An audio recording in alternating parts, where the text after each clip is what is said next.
Hi, welcome to my channel. My name is Rashonda King. I am your draping teacher, and I am going to show you all a beautiful crown backdrop.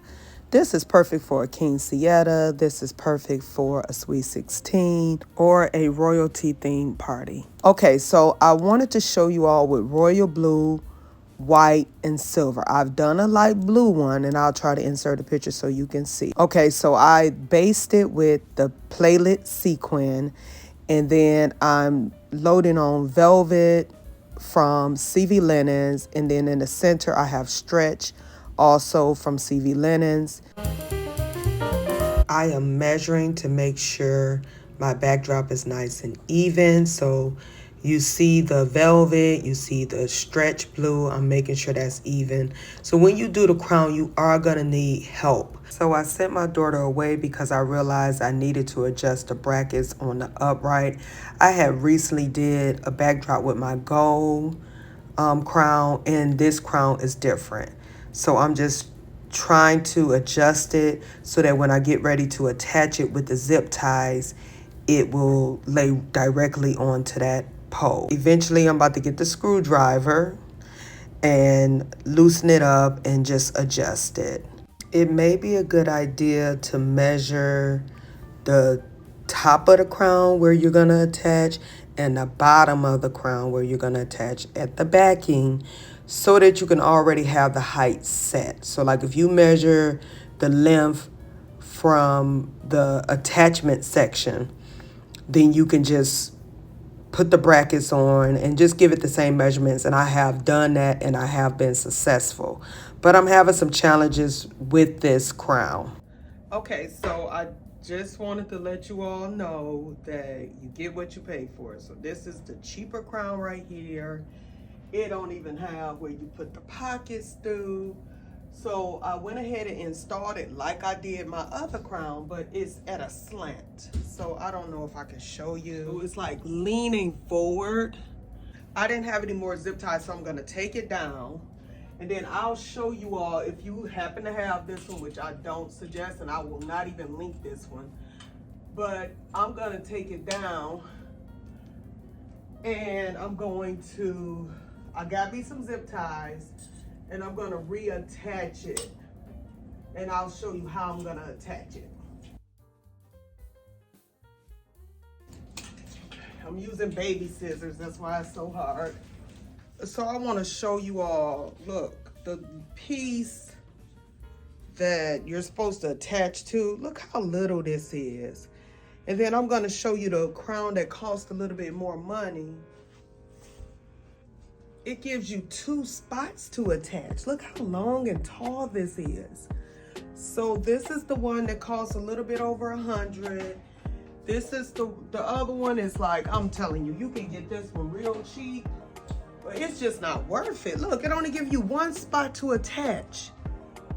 So I'm gonna go ahead and zip tie up here, like at the this part, just, and then I'm gonna zip tie down here.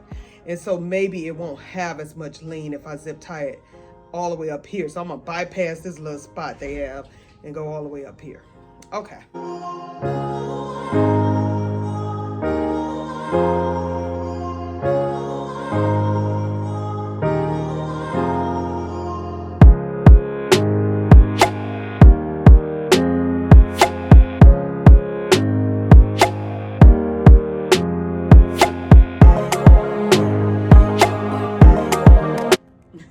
Came out perfect. Since I put 3 drapes in the center, so 3 drapes are between this end of the crown and this end of the crown, I'm gonna have to take my fishing line back to the second pole to attach.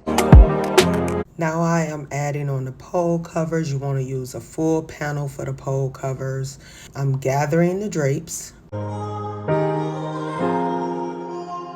You probably noticed that little gap in the center. You want to make sure you pin, and I'm going to eventually have to loosen those sequin drapes in order to pin in the front so you don't see the metal from the crown, or the back, the little metal bar in the back. Okay, so I'm just pleating straight up and down in the center, and now I'm about to add some swag to it with my 4-way stretch fabric, and then I'm going into my velvet and adding more swag. So I just do the same thing to the other side. You want to make sure everything is even. You want to continually be stepping back. I know in the video I don't show that I'm stepping back, but I am always stepping back. Here I'm bringing you closer to show you how I take off some of the pipe cleaners in the middle, and then I may wrap them back around to make sure that when I put my tie back on, you're not seeing all those pipe cleaners. And then I'm getting ready to add the floral foam. I'm using 2 pieces. They're very long, and notice how I'm threading it through, and then I twist it in the front to secure it. And I do that in 2 different places, and that holds the flowers on. So now I'm just adding on my florals. The only thing, you just have to make sure you're covering up the floral foam. I decided to add in some white florals as well for some contrast. Okay, I'm showing you how I'm about to loosen the sequin drapes and just pin it in the center.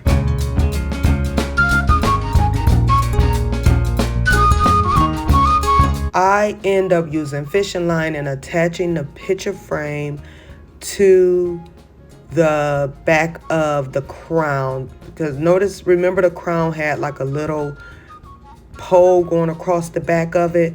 That's what I attached the picture frame to. So I'm just making sure my bottom is nice and neat, giving it shape, giving it form. My drapes are about 14 feet long for the white, and I think the royal blue I got at 14 feet, and then the velvet royal blue is like 12 feet. But the playlist sequin, that's about 14 feet. Sequin is about 10 feet. So my drapes range from 10 feet to 14 feet. I am offering a draping class, virtual draping class, Sunday, November the 24th at 4 p.m. Eastern Standard Time. If you are interested, go to my website, customeventcreations.net. And then you can click on the button and submit your information. You should see all the details there. This is going to be the only class I'm offering for the year. I will have 10 slots available. I hope to see you in class. Thanks for watching.